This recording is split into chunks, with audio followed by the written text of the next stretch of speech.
Welcome to the Garden Basics with Farmer Fred podcast. If you're just a beginning gardener or you want good gardening information, well, you've come to the right spot. Happy New Year and welcome to Season 2 of the Garden Basics with Farmer Fred podcast. You know, for many gardeners, planning the 2021 garden is underway this month. Maybe you're perusing the seed catalogs or making choices for the warm season vegetable and flower garden based on those pictures. And perhaps you're checking out all the dormant plants that are arriving or will soon be arriving at area nurseries and garden centers this winter. One of the most popular bare root plants that brings out the customers are all the rose varieties that are available. Don't know much about roses? Not a problem. We cover rose basics on today's episode, and we get a sneak peek at the future of gardening with Diane Blazek of the National Garden Bureau. Plus, she has results of a survey where gardeners like you told the National Garden Bureau what they want in order to ease their garden chores. It's all on this, episode 68 of the Garden Basics with Farmer Fred podcast, and we'll do it all in under 30 minutes. Let's go. We're coming up to rose time, rose planting time. Nurseries over the next few months are going to start to get in bare root roses or roses wrapped in plastic. What is the best way to plant a rose? We're talking with a master rosarian, Debbie Arrington, who is also president of the Sacramento Rose Society. And Debbie, people are going to be faced with shelves of roses at local nurseries, none of which will have flowers, just pictures of flowers. What are some criteria one should consider when picking out roses at a nursery? There's lots of different things that you should consider. First, decide what kind of rose you want. By kind of rose, I mean what size of rose. Roses come in different sizes. The roses that we usually see are hybrid teas. Those are fairly large bushes. When that rose is mature, it's going to take at least a 3 by 3 foot base and be at least 3 to 4 feet tall or taller. Other roses, such as floribundas, those roses are a little smaller than hybrid teas, and they have more of a florific look. The whole bush is covered with flowers, so it looks like one giant bouquet of flowers instead of individual blooms. Another category of roses are miniatures, and those sound like what they are. They're roses that have much smaller flowers. But a miniature rose bush isn't necessarily a teeny tiny bush, although sometimes it can be. But in general, miniature roses, you can plant 4 miniature roses in the space that you can a hybrid tea. Another class of roses are climbers, and those do what you would expect a climber to do. They grow really, really tall, and they can take a small root base, a small footprint, just a 2 by 2 foot space, but then have a rose bush that's 10 to 20 feet tall or taller. And then there's shrub roses, and shrub roses they come in all different sizes from only 1 foot tall to 6 or 8 feet tall.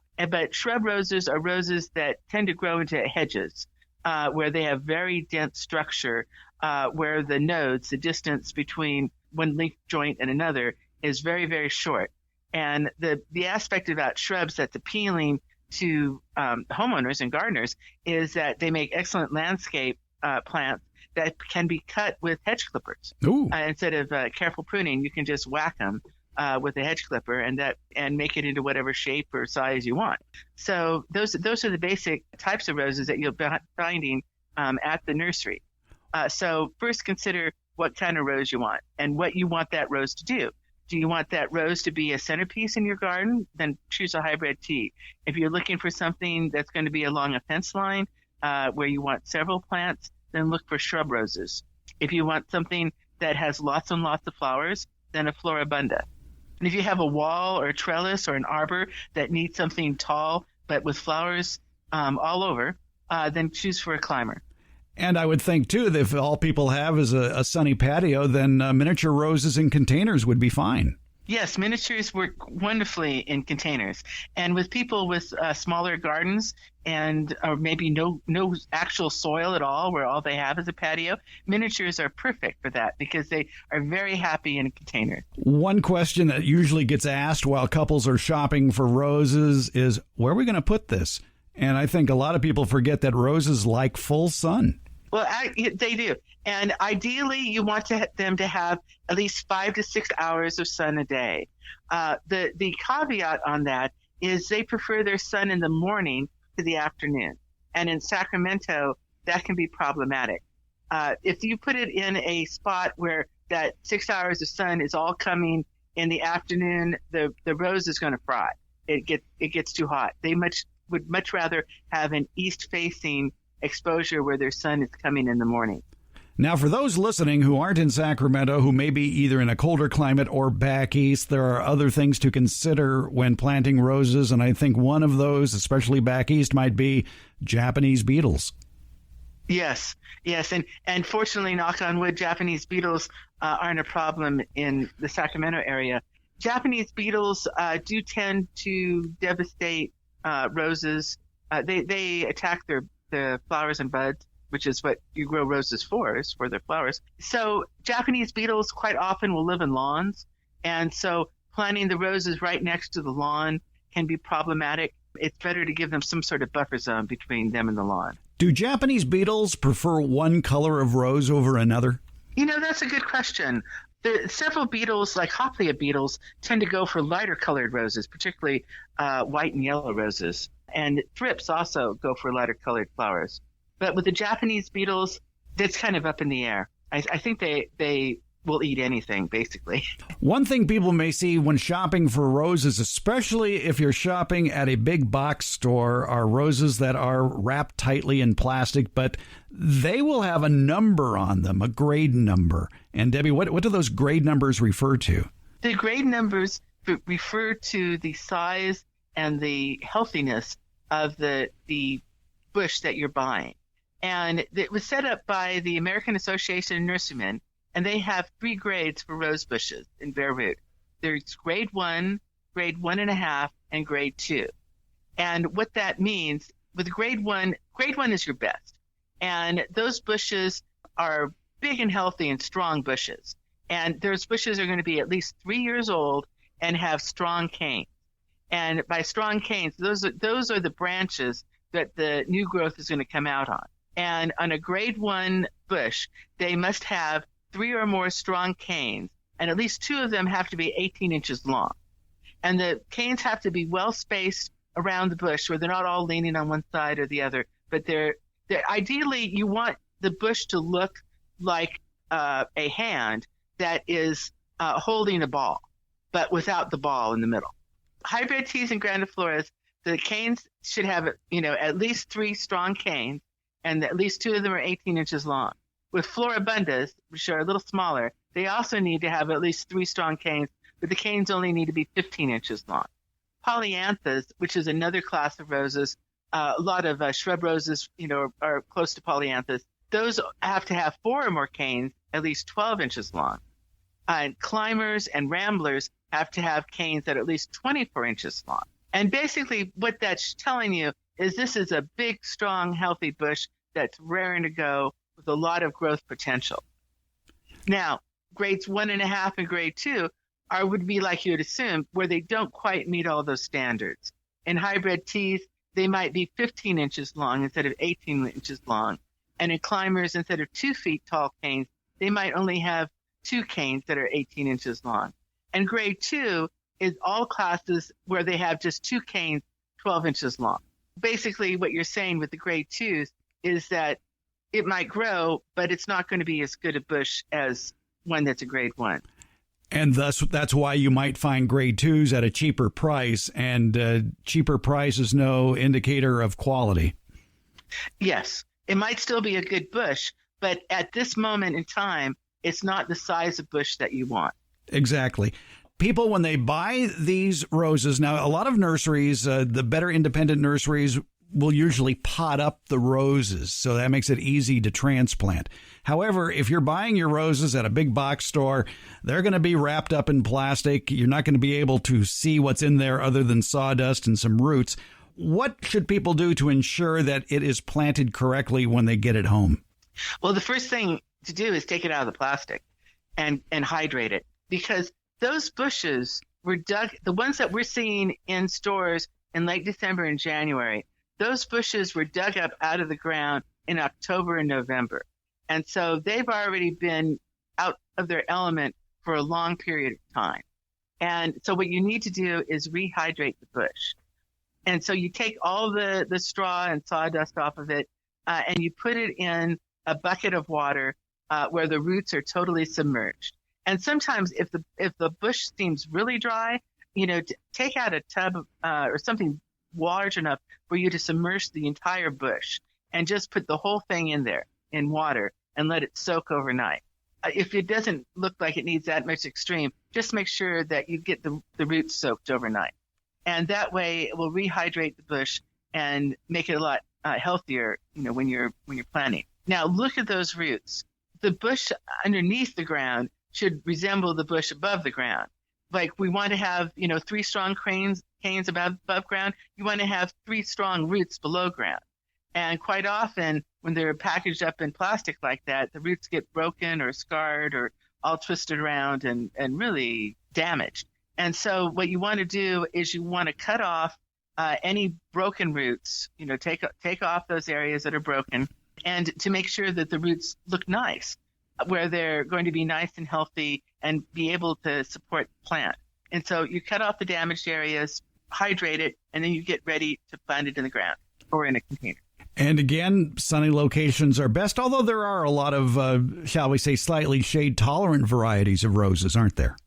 Yes, there are. And in fact, on the list on our Sacramento Rose website, which is SactoRose, SACTOROSE.org, we do have a list of shade-tolerant roses because there's several varieties that can get by and still bloom with as little as 4 hours of sun a day.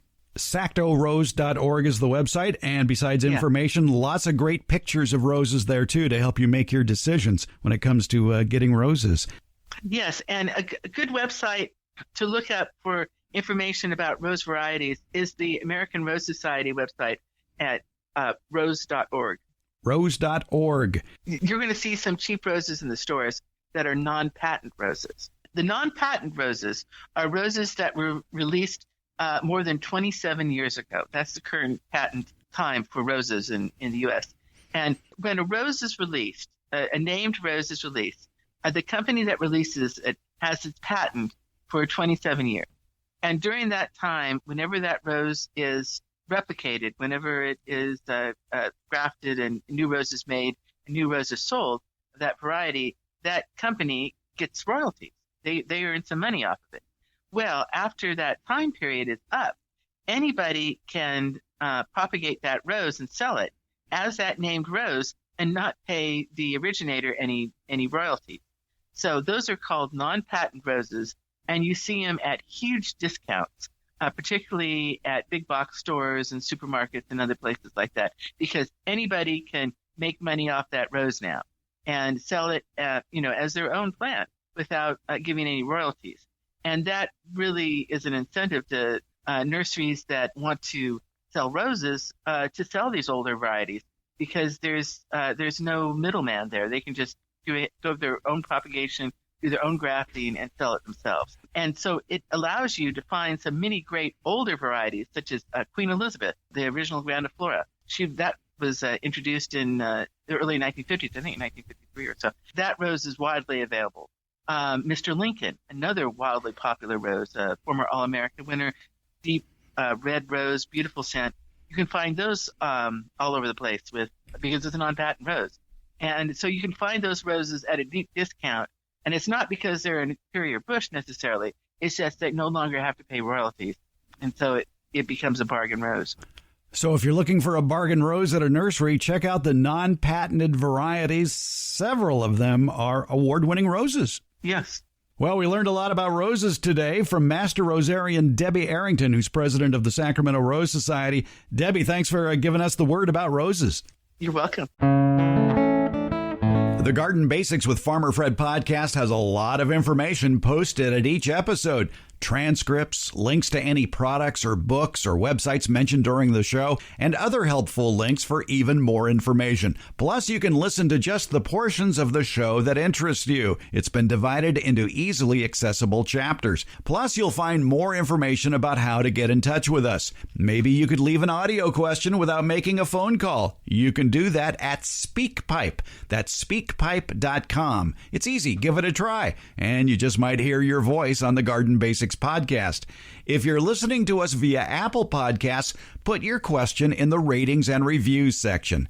You can always text us the question and pictures or use your voice to leave a question at 916-292-8964. That's 916-292-8964. You can always use the good old email, fred@farmerfred.com. That's fred@farmerfred.com. And when you leave a question, be sure to tell us where you're from. That will help us greatly to accurately answer your garden questions because, as you know, all gardening is local. In the show notes, you'll find links to our social media outlets as well where you can leave questions or make comments. Facebook, Instagram, Twitter, and YouTube. And there's a link to the farmerfred.com website. And thanks for listening. In celebration of the National Garden Bureau's 100th anniversary, they conducted a survey of gardeners to find out, how are their kids going to garden? How are their grandchildren going to garden? How are we gardening now? What sort of improvements would we like to see in gardening? We're talking with Diane Blazek. She's the executive director of All America Selections of the National Garden Bureau. And Diane, we should point out that this survey was taken pre-COVID, wasn't it? Exactly. It was taken in October of 2019. And of course, little did we or anybody else know how COVID might have changed things in the gardening world. I think we've got a pretty good idea. At least here in California, we know that nurseries have been slammed year-round. The shelves are empty, and things are just flying out of nurseries because more and more people are gardening, being sheltered in place. Even Christmas trees are running out here at Christmas time. And what was unusual, too, was, we kind of expected the April-May rush on summer plants. But here in California, we found a big demand for winter plants, cool season vegetables, cool season annuals. And the nursery owners I talked to tell me those flew off the shelf just as quickly as the spring crop flew off the shelves. That is exactly what we are hearing, too. So our members are retail garden centers like your nurseries that you're talking about, as well as online seed retailers. And everybody, they said they didn't get a break. Nothing slowed down in the summer. Nothing slowed down in the fall. Even now, when a lot of people will typically start ordering seeds in January, they have been slammed in October, November, December. Yes. So I think the future of gardening looks actually promising. It does. I think it's very promising. I would love for this COVID thing to be over and us to get back to our normal lives. But it looks like, even with the vaccine, how long will it be before things are back to normal? So we are expecting this spring to be another big boom in gardening. I think the task now for all of us in the gardening business is to make sure that the new gardeners enjoy what they're doing and will continue gardening. I agree 1,000% with that one. Everything we do tries to educate and inform and help people be successful. So that's what we're trying to put out, through our blog posts, through our newsletters, everything on our website and social media, just trying to really make it less intimidating for all these new gardeners. And hopefully then they'll be successful and will stay lifelong gardeners. And that goes straight to the heart of the survey questions that you asked people back in October of 2019. The first question is, why don't people garden more? And people said, well, we don't have enough space, or others said we don't have enough time. And COVID kind of solved that for some people. I know it's kind of two extremes. I think a lot of the young families, young parents that were both working and now suddenly they're both at home and they're having to manage childcare and education, they probably have less time. But the results definitely say that this year more people had time, more people wanted to get outside. So seeing as how 54% of the people said they didn't have enough time, I think we're going to see that number decrease when we do the next survey, which I didn't mention. So we are doing a follow-up survey like right now. The surveys just went out yesterday. So we'll see how things change in, a 14, 15-month time span. And the other segment of those surveyed, which I guess were people over the age of 35 who said they don't feel they have enough space. And that's where container gardening comes in and what we like to call backyard orchard culture of keeping fruit trees at a very manageable height of 6 feet or 7 feet. Right, yeah. So fruit trees are more compact, shall we say. And when I talk about trends that I see among breeding companies, I would say more compact, a higher yield, and disease-free or disease-resistant are the three primary trends that I see among breeding. And it's interesting because our survey, that's what people were saying. It's like, okay, well, I don't have enough space, so we're accommodating that. We're making smaller things. I want plants that are easier to care for. Okay, we're solving that by making them more disease-resistant or pest-resistant, and then the more yield. You know, they don't want to plant one pepper plant and get two bell peppers off of it. And that's another thing that we are seeing with hybridizing and everything is there are definitely more fruit per plant now than the breeding work that was being done like 10, 20 years ago. And especially if people follow the rules that come with those plants, like planting in full sun. A lot of people are trying to grow heat and light-loving vegetables in perhaps too much shade. As a result, you get less yield. Yeah, I kind of laugh at that. I mean, that was probably one of the big mistakes I made first when I was first gardening and, had our first house. And when we didn't even talk about this, we relaunched the Victory Garden thing last March because our founder, you did mention that it's our 100th anniversary. So our founder, Mr. Hastings, wrote the original Victory Garden manual in the early 1940s. So last March, we relaunched Victory Garden 2.0. And that's one of the things, the primary things we talked about is enough sun, plant it in enough sun, and plant it in good soil. So those were kind of two of the things we were harping on last March. And we should point out, too, that we had a chat back last March about Victory Garden 2, and that was actually the very first episode of the Garden Basics with Farmer Fred podcast, and people can go way back in the annals of that and enjoy that one. Right. And get some tips on basically how to plant, and following some basic rules can lead to success in gardening. And we have found a lot of people had enough success. Of course, there's always beginner's luck. There is. That's a good thing. There's also beginner's failures, but that's how you learn. I mean, it's almost like a scientific experiment. Do something, learn from it, go on, change things, and do the next experiment the next year. Right. Now, I know that in your survey, people wanted plants that produce more fruits. And yet one way to get around that, to get more fruits, is also pruning fruit trees at the right time. I think a lot of people make the mistake of pruning fruit trees in the dead of winter, and they're cutting off the buds for next year's fruit production. We've learned over the last few years that it's better to do some summer pruning after harvest and leave the tree to mature through the winter and then produce more fruit the following year. Oh, I'm so glad you brought that up, because it's interesting with when we're looking at Google Analytics and hits on our blogs and everything. Pruning is like one of the number one things that people search for online. How do I prune? How do I prune? And it's different for a flowering shrub versus an indeterminate tomato versus a fruit tree or something. But that is one of those things that there's a real need for good information. One of my favorite books on pruning is called Pruning and Training. It's produced by the American Horticultural Society, and it's an excellent reference book for pruning just about any plant you might own. I recommend it.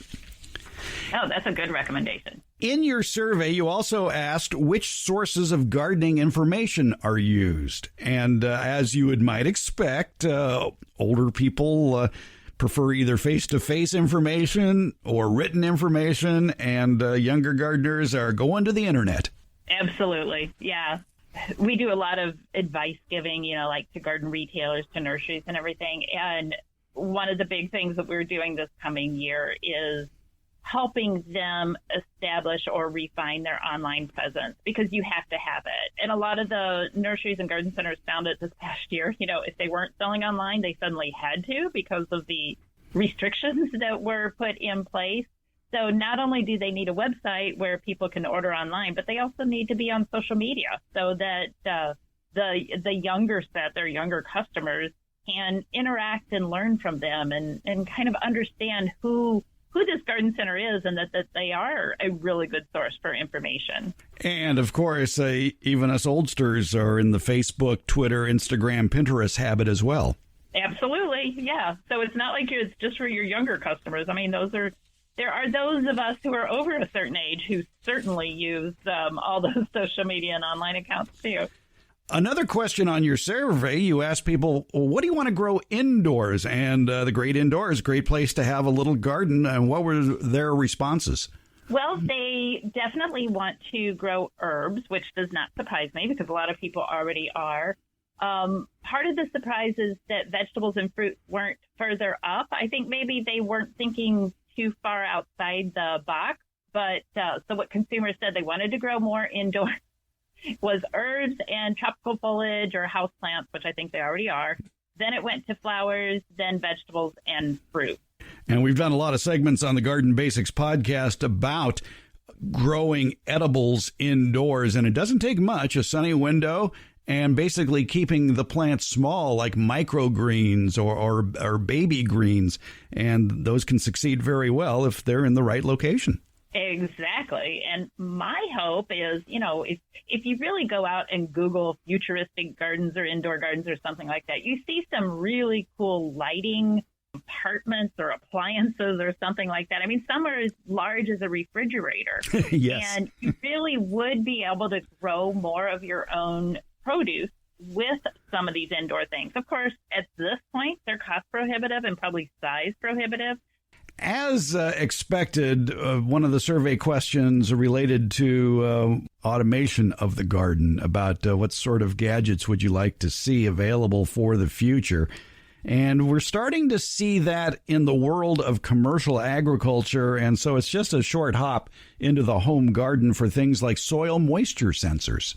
Exactly right. I mean, isn't that the fear that a lot of people have is, oh, I'm not going to water it enough or I'm going to water it too much. So anything that would help people know how much to water, how much light to give it. I mean, you were just talking about artificial light.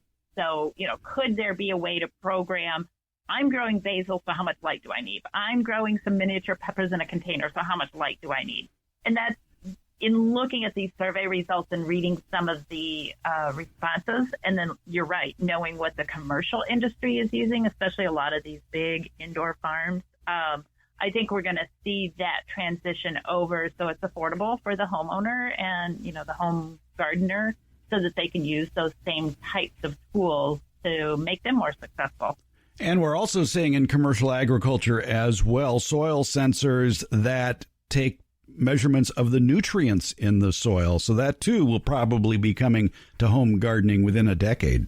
I hope so, because I think that's one of the really intimidating things also for a newbie garden. Wait a minute, fertilize? How much do I fertilize? What do I know? What kind of fertilizer? So, yeah, any kind of tool that would help in that aspect of gardening would be very, very helpful. And the sixth and final question that was in your survey is gardening as an escape. Now, again, the survey was taken in October of 2019. And I guess in the meantime, we found out the answer to that question. Oh, my gosh. Yes. I would guess that was probably the number one reason. I'm stuck at home. What can I do? Oh, look, I can start seeds. I can go outdoors. I can spend time with my family. I can raise my own food. So, or I'm going to get away from 10 Zoom calls per day, So, yeah, going out and being in the garden was really good for mental health as well as physical health. It certainly is. It was a survey produced by the National Garden Bureau. Diane Blazek's with the All-America Selections. She's the executive director. And I think the future of gardening is very bright, Diane. I completely agree. I have my sunglasses on right now. If people want more information about the National Garden Bureau and the survey, what's a good website to go to? Well, it's very easy. It's 3 letters, NGB, which stands for National Garden Bureau, so ngb.org. And that's where you'll find all the results from our survey, plus a lot of other good gardening tips. Once again, Diane Blazek, Executive Director of the All-America Selections of the National Garden Bureau. Thanks for telling us about the future of gardening. Sure. The Garden Basics podcast is going to a winter schedule, maybe just like your favorite local nursery. November through January, Garden Basics will come out once a week on Fridays. Then, as the weather warms back up in February, we'll return to our twice-a-week schedule. Thank you for listening, subscribing, and leaving comments. We appreciate that you've included us in your garden life.